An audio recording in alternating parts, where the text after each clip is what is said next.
So hi, this is Dr. Y. Today's question actually came from a viewer. So Natalie, this video is for you. Thank you so much for writing in. So Natalie, here are some things that I want you to think about. And I entitled this, Some of the Worst Mistakes That We Can Make When Really Our Intention is to do good and to help that person. So this can be really tricky because, we're talking to somebody who we're looking from the outside in. So we have our perspective and our lens based on our own personal experience and what we think is happening. And then the person that we care about is having an experience of their own from the lens and the perception of what they are living. And so sometimes those two things they don't mesh up. Meaning, have you ever talked to somebody about what's going on and mentioned, hey, it might be helpful for you to seek professional help. And they pretty much want to whip out a sword and whack your head off after you've said that. Well, it's because you are having a different experience than they are. And there's a lot of reasons for that. But I think one of the worst mistakes, here's number one, that we can make when we're trying to help those people around us is that we can disrespect sometimes their free will and their ability to make choices for themselves. Even if they're struggling and they're having a difficult time, it's really important to value and honor self-determination in that person. So that means that whatever our experiences or our values are, or our interpretation of what's going on in their life, whatever that is, that may not be their lived experience. And so sometimes when we try to zealously help somebody that needs assistance and they're pushing back, really what they're telling you is, you're disrespecting my ability to choose. And so if you are sensing that when you bring up professional help to a friend or a family member and they're kind of pushing back against that, I want you to respect that. Just respect it. Step off. Because maybe down the road, you've planted a seed, and maybe down the road they're going to be more willing to wrap their arms around the concept or the idea. But it's only going to come through patience and long suffering with this individual. It's never going to come by trying to step on their rights or step on their ability to choose for themselves. It's hard to do, isn't it?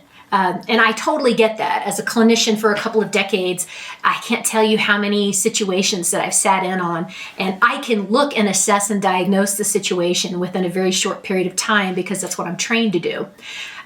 And I'm looking at this going, boy, this person really could benefit from some support and some therapeutic help, and they don't want it. And so I have to respect their will. I have to respect the dignity of that person to make their own decision. I have to say, sometimes there are extenuating circumstances where the individual that we care about is a danger to themselves or a danger to other people. In that situation, that's completely different. What you'd be doing in that situation is contacting a professional for guidance and help in that situation. Sometimes you might be calling 911. Sometimes you might be reaching out to a local professional or a treatment center to get some direction on how to intervene in a situation that's risen to the level of danger. So that's different than if a loved one or a friend is just kind of resistant to the idea of therapy. So number one, that's a long explanation, but number one is make sure that you're respecting their ability to choose and their ability to determine for themselves what they want to do. So again, when we're talking about trying to influence other people to seek help, I think it's really important that we don't make the mistake of assuming that they want to get better. Yeah. It's not what you expected, was it? I've talked to a lot of people over the years, and sometimes people are just not ready to get better. Or their assessment of their own situation isn't bad enough. I know. There's no easy way to say that. Sometimes we from the outside can look at a situation and say, boy, they really need help. We've got to do it now. But for the person that's going through it, that's in the situation, it's their life. And sometimes we make the assumption, and we shouldn't, that this is what needs to happen. Well, In that circumstance, all you can do is just gently be a positive support for that person. It doesn't mean that tomorrow they may not see things differently. But for now, be careful about making assumptions about how other people feel or assuming that they even want to feel better. It sounds counterintuitive, but it's true. Not everyone wants to change their situation. Number 3, I think it's really important that we as a society and as a culture don't underestimate and make the mistake of assuming that people are okay with seeking mental health. And what I mean by that is there is a really pervasive culture of mental health stigma in this country and globally. There's been a lot of news articles and also peer-reviewed articles on this subject about how difficult it is for people that are actually in a situation where they possibly could benefit from help, but they don't want to go out and seek help. They don't want to talk about it. There's reasons why mental health stigma exists. For more than a couple hundred years, we've been treating mental health care as strange or bizarre or bad or evil or criminal, in fact. We treat them differently. And the way that we have responded to that as a medical community and in society over the last, let's just say, 100 years, hasn't been positive. So no wonder people don't want to seek mental health care. No wonder it's scary to raise your hand and say, I really think this could help me. So when you're dealing with a loved one or a friend that's hesitant about leaning into therapy, please do not underestimate the impact of that stigma and what role that may play in the decision that they're making right now. So what that means is they have a set of their own personal values that they're looking at and they're evaluating in terms of whether they think it's important or not for them to get help at that time. They also have a particular culture that they're coming from. This is a viewpoint. This is how they've been raised or what has been going on in their family or their community in terms of messaging around mental health care and seeking mental health care that could be impacting their willingness to go. So understanding their values, their culture, and honestly, gender roles play a part in that too. But how can you help as a friend or a loved one? You can be supportive, meaning in your attitude and your body language, in the way that you're talking about and framing the idea of mental health care. You yourself can be modeling positive mental health care and positive self-care.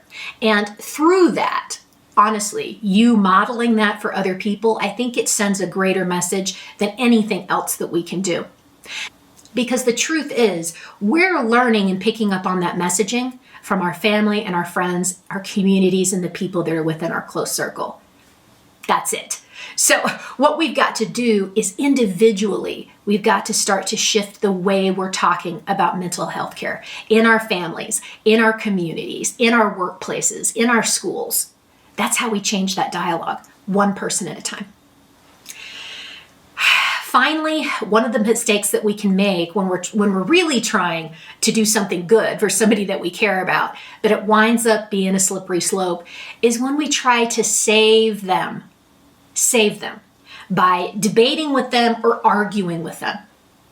So it never works, folks. And the reason why it doesn't work is because initially what we're saying when we're arguing with them is that they're wrong.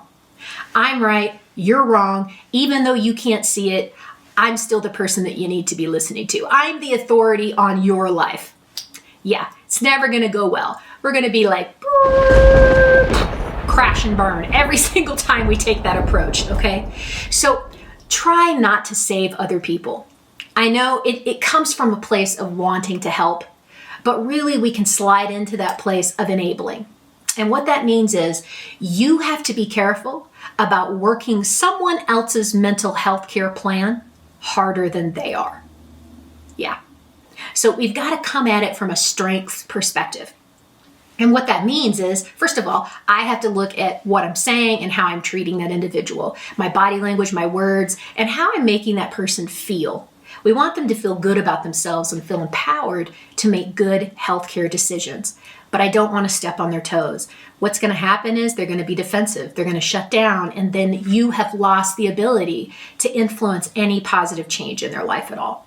So be careful that you're not trying to save other people Ultimately, they've got to save themselves. And if we're talking about a situation, like I mentioned before, that's emergent, that's different, okay? But in general, with most people, it doesn't work to try and save them or step in or argue and debate. It just doesn't work. Odds are they probably already know. Deep down inside, they probably already know. Most people know if something is off, either physically or mentally in their system. Sometimes it takes us a little longer to get to the place where we are willing to step out of our fear or step out of the unknown and step into care. And by the way, that's okay. Sometimes that can be part of the learning process too for our loved ones, even though we may not see it that way. For them, this is their lived experience. And our desire to save really does come from a place of love. I know that. But their interpretation of us butting in over and over is not from a place of love. So consider that. Am I trying to save them? And am I using debate or logic or proving them wrong or trying to point out information that you've read on social media or in the news or someone else or even your own experience? Well, this is what happened to me, and so if I apply this to you, you can get better too. Doesn't work. People that are not ready to take the next step of change will not do it. So I hope some of these things that I've shared with you today are going to be helpful in you avoiding some of the worst mistakes that I see in family members or loved ones or friends who are really coming at it with the intention of helping, but it winds up not being perceived as helpful in the person that we love. Please like and subscribe to my channel. I'd love to hear from you. So if you have other questions, type them down below. I am reading those comments, and thank you so much.